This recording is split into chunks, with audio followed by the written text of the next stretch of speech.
तो हेलो दोस्तों, स्वागत है आप सभी का एक बार हमारे smart minds army YouTube channel पर। और इसी के साथ मेरा नाम है देव सिंह और मैं आप सबको पढ़ा रहा हूँ आज टिश्यू का लेक्चर 2, जिसमें हम पढ़ेंगे परमानेंट टिश्यूज़ के बारे में मेनली। ठीक है, तो शुरू करते हैं परमानेंट टिश्यू।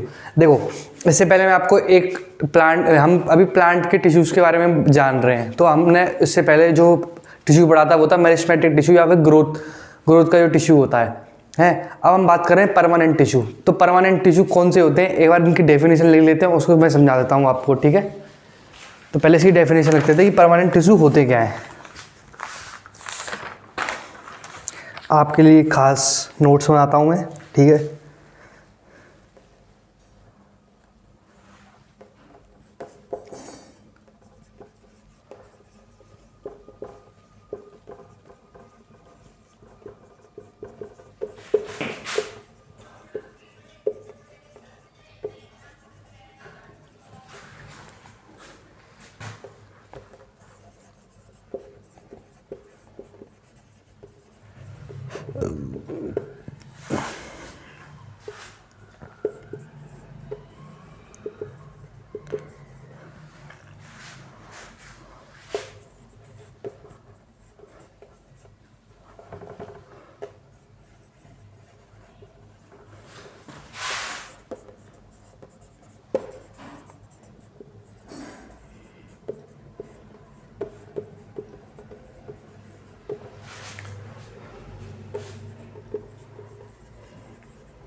देखो अब डेफिनेशन में चलते हैं। इसकी क्या बोल रहा है, tissue which is consist of those cells which are lose the ability to divide after created from meristematic tissue is called permanent tissue।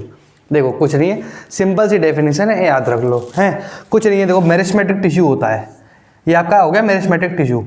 अब इसने क्या किया, नए टिश्यूज को क्रिएट किया, 1 2 3 4 5 6 हैं, ऐसे 6 सेल्स को नए बना दिया। अब जो नए 6 सेल बने हैं ना, मैंने आपको पिछले लेक्चर में बताया था कि हमेशा ऐसा नहीं होता है कि जिस टिश्यू से मेरा जो सेल बना है वो वही रहेगा, वो हमेशा डिफरेंट भी हो सकता है। तो इसमें से क्या होता है कि कुछ जो ऐसे सेल होते हैं ना, जो क्या करते हैं, अपनी एबिलिटी टू डिवाइड को लूज कर देते हैं, यानी अपनी क्षमता खो देते हैं डिवाइड होने की या फिर ग्रो करने की। उन सेल्स का जो ग्रुप बनता है उसको हम कहते हैं परमानेंट टिश्यू। ठीक है, अब परमानेंट टिश्यू के भी बहुत सारे टाइप्स होते हैं, उनको हम पढ़ते हैं। ठीक है, आइए चलते हैं।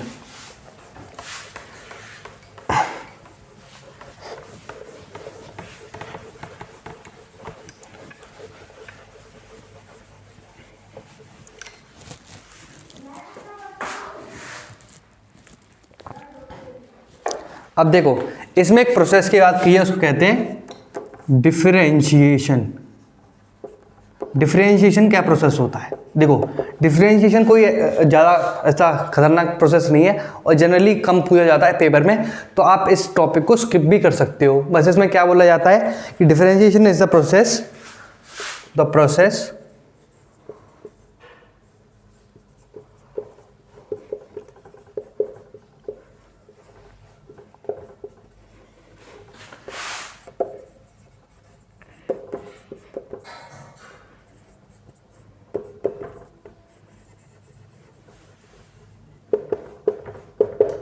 ठीक है, डॉट लगा दिया।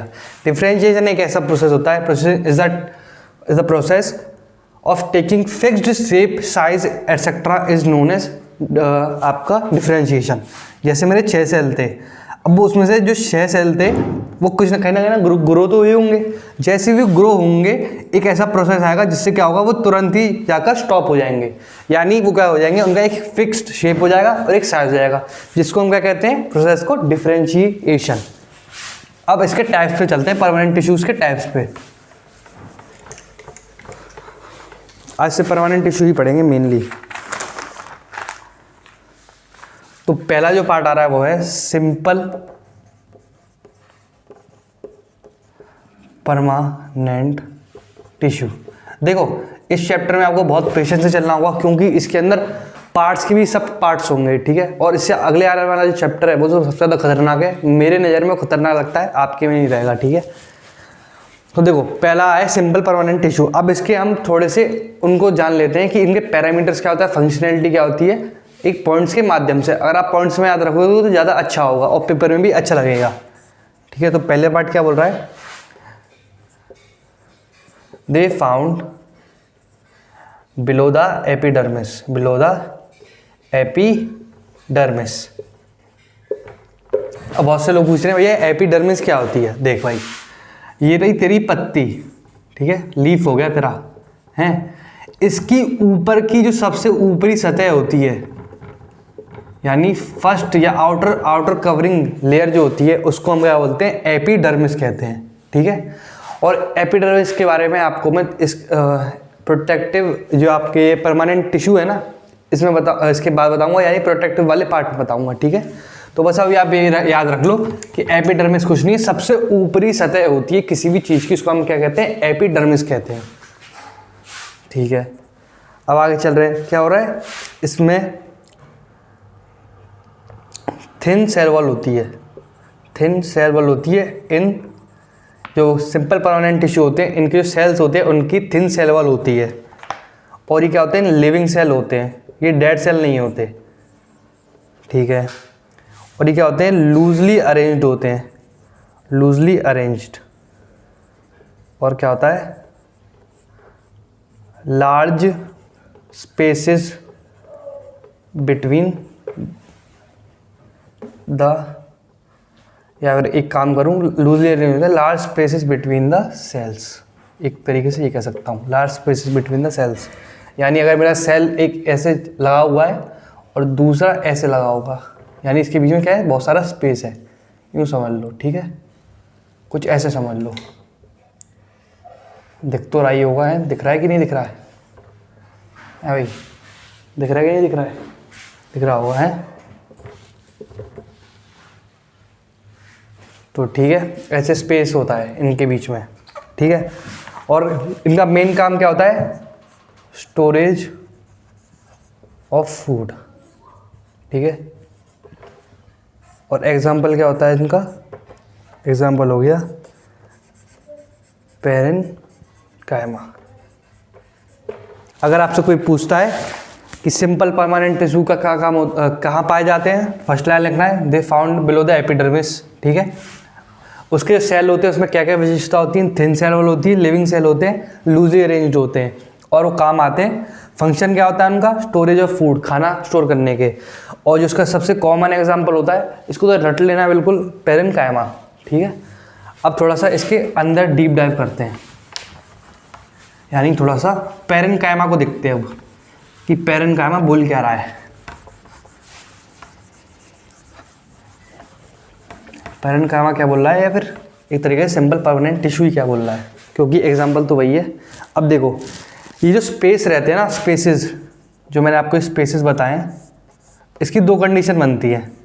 ये जो स्पेसेस आप देख रहे हो बीच में, इसकी दो कंडीशन बनती है। अगर if these spaces filled with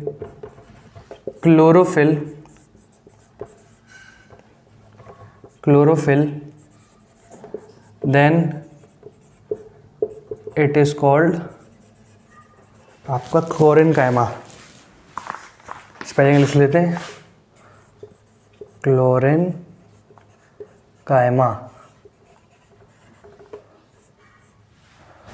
और इसके बाद लिख लेते हैं, if these spaces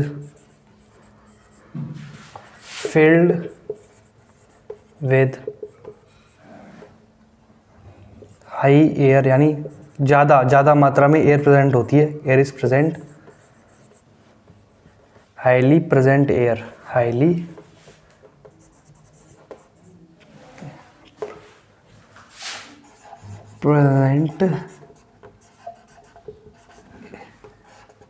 present air, it is called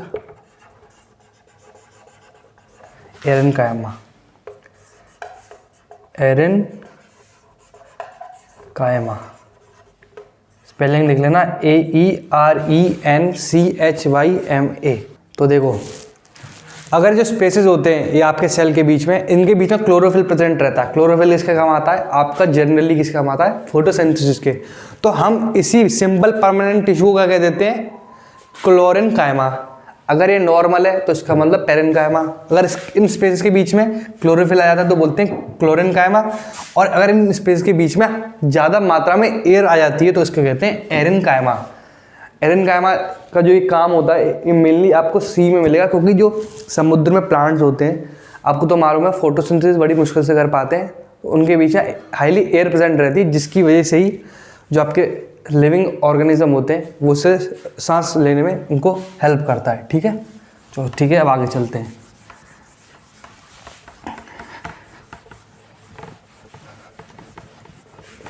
simple permanent tissue cut हटाओ हैं।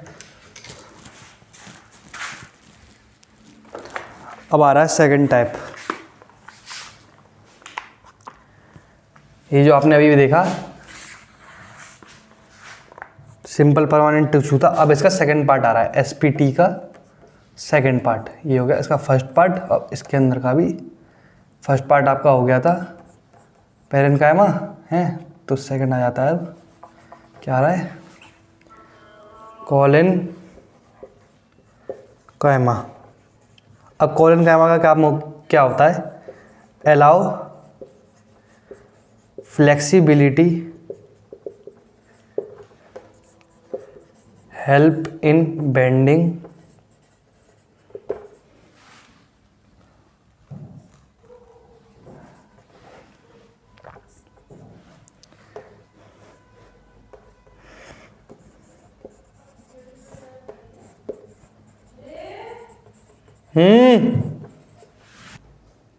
तो देखो अब इसके बाद कोलेनकाइमा पे आते हैं। कोलेन देखो एसपीटी है ना आपके, एसपीटी के इसके तीन मेन होते हैं, पेरेनकाइमा, कोलेनकाइमा और स्क्लेरेनकाइमा। हमने पेरेनकाइमा देख लिया है। और एसपीटी में अगर जो इंटरमोल्यूलर स्पेस होते हैं उनके अंदर, ये पेरेनकाइमा के अंदर ही आते हैं। पेरेनकाइमा के अंदर अगर उसमें क्लोरोफिल बढ़ जाता है तो उसको क्लोरेनकाइमा को कहते हैं, और एयर बढ़ जाती है तो एरेनकाइमा कहते हैं। ठीक है, अब आ रहा है इसका जो मेन सेकंड पार्ट है। पहला हो गया पेरेनकाइमा, अब होते हैं सेकंड क्लोरेनकाइमा पे। ये किस में हेल्प करता है? फ्लेक्सिबिलिटी, बेंडिंग, मतलब यानी अगर कोई आपका प्लांट खड़ा हुआ है तो उसको अगर आप झुका रहे हो और टूट नहीं रहा है तो उसमें हेल्प क्या करता है? कोलेनकाइमा करता है। They found below the epidermis, क्योंकि एसपीटी है। एसपीटी यानी simple permanent tissue, elongated in nature. Elongated यानी खिंचे हुए सेल्स होते हैं इसके अंदर। अब आ रहे हैं आपके एसपीटी के लास्ट पार्ट पर।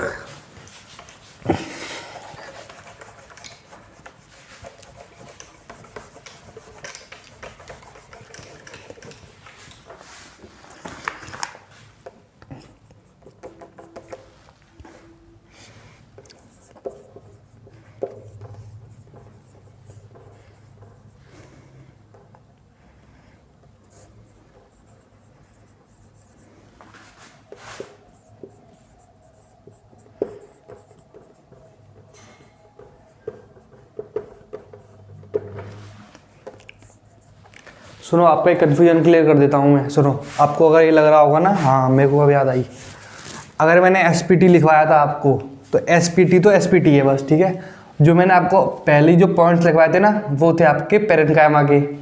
उसके बाद जो मैंने इससे पहले जो पटाया वो कोलेनकाइमा का था, अब इस स्क्लेरेनकाइमा के हैं। वो तीनों डिफरेंट हैं। ठीक है, सिंपल परमानेंट टिश्यू कुछ नहीं होते, बस लिख लेना कि सिंपल परमानेंट टिश्यू, दूस tissue which contain permanent cells, बस सिंपली ये होता है और कोई इसका अंतर नहीं होता है। लूजली बाउंड होते हैं और एपिडर्मिस के नीचे पाए जाते हैं, बस इतना लिख देना। अब आते हैं इस पे।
अब देखो लास्ट पार्ट है आपका स्क्लेरेनकाइमा।